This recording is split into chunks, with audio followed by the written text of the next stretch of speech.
Hey everybody, welcome back to the K2N Online Paddle School. We are back here on YouTube, and this week we're breaking down and understanding the kinetic chain. The kinetic chain is a fancy way of describing the interaction of each of your joints in relation to dynamic motion. The kinetic chain is prevalent in all movement, sports related, and even how we move through the world. Breaking down and understanding this chain within our joint allows us to maximize our human skeleton to get the most performance out of our movements. Everything about the kinetic chain and maximizing these ideas is very learned. Seldom do you see athletes go through proper kinetic chain movements without practice and arduous training. There are certain people that get the hang of this, and we call them prodigies. And most of the time, they grow up to be professional athletes. Their ability to identify and assess their movement and maximize that performance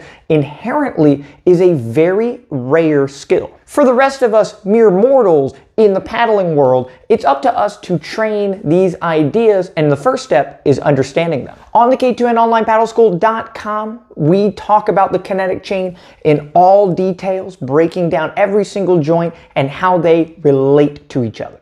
Today's video is a brief overview of what you're trying to achieve using your kinetic chain. But if you need more information, you can find that there on the website. You can subscribe, get access to all 200 plus videos, as well as full 24/7 access to a coach. In paddling, what we are trying to do is offset the movement of the small muscles of our shoulders to the rest of our body. In all dynamic motion, we are very good at moving our hands and arms independently of the body.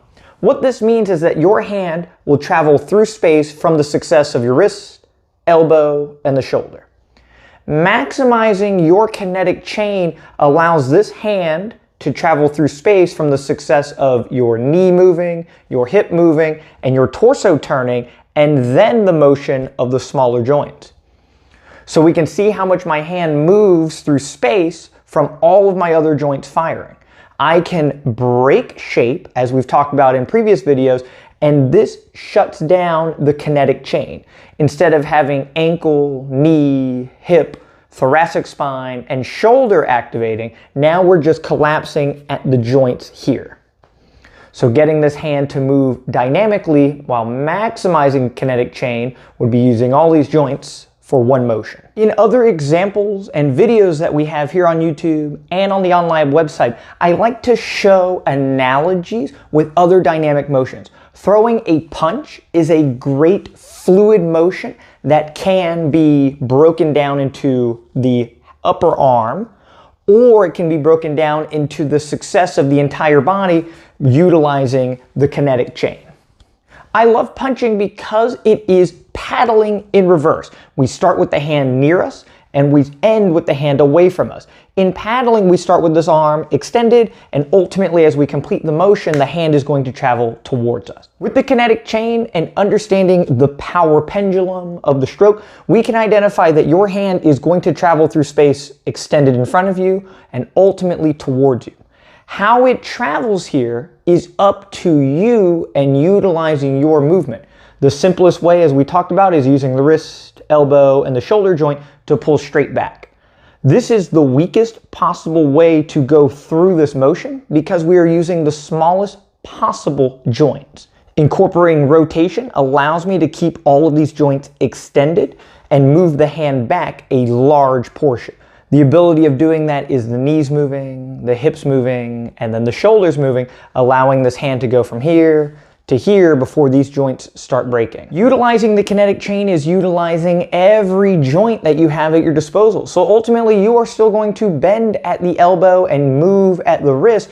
We want this to happen last. With great kinetic chain movement, you start with your largest joints moving first, and then you work your way down to the smallest joints moving last. With it being a learned motion, it is easier to move the small joints quickly and dynamically first.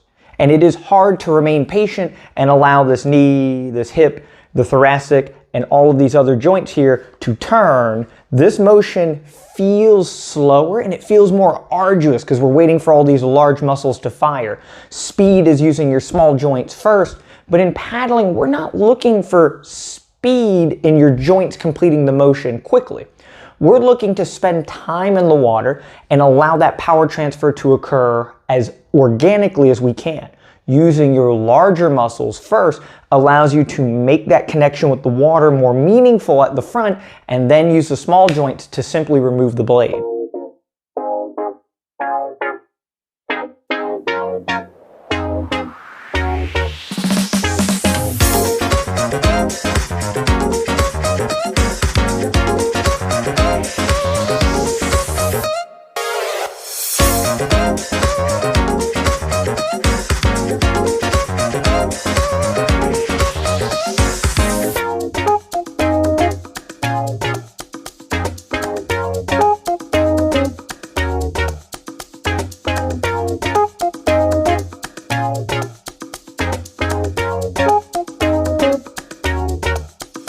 So going through this kinetic chain in the seated position for the outrigger canoe and the surf ski or the kayak, we can start at the ground up. The right foot is going to push, which is going to extend my right knee.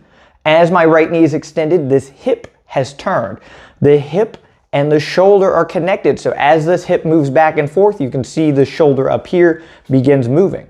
This power transfer from the ground coming up is now making its way to my shoulders. The success of this leg extending and this hip moving back has now connected my lower body to my upper body. This hand is not moving from the strength of my arm. This hand is now powered by the strength of my leg. Looking at a punch, right? We don't want the arm itself to be powering this motion. We want this hip coming forward to power this hand. Using your legs properly gives the hand's motion the power of your legs. That's why a strong, dynamic punch feels like a kick to the face, because the person delivering it is using their whole body. A weak punch just feels like a hand coming at you with nothing behind it. Loading the hand, loading the hip, using the legs, and turning the body now gives this hand much more power. Looking at that in reverse, as we go through the paddle stroke, we want the ability of our lower body to make it into the water. We don't want weak hands traveling into the water. We want to put our whole body into that stroke. Connecting the lower body up is very tricky, and it's easy for energy to get lost at any point in the kinetic chain. For the outrigger canoe and surf ski, we just completed 3-part series for each of them that are found here on YouTube. These videos are based around preventing power slippage. Power slippage is the energy traveling through the kinetic chain being lost somewhere through that process. If I extend my leg and my hip doesn't move, the energy of my leg extension has not thoroughly traveled through the kinetic chain. It's been lost somewhere in the thoracic spine because my hip didn't move, and now my hand will not be powered by it. With poor posture and not utilizing my hip rotation when my legs move, my hands do not move. This is a breakdown in the kinetic chain. I have adequate movement here, but it is not traveling through the chain of the body to move and power the hands, which are ultimately powering the paddle. With better posture and allowing the hips to move, as this leg extends, you can see that my hand is now powered by the success of this motion. The kinetic chain is working successfully, and this energy is traveling through the body properly. So these hands are not moving by themselves, they are moving from the success of my legs and hips moving. Moving them without using the whole kinetic chain would look something like this. Don't use your hands independent of your body, set up and use the body together as a single unit. This is what makes dynamic motion so hard to assess visually.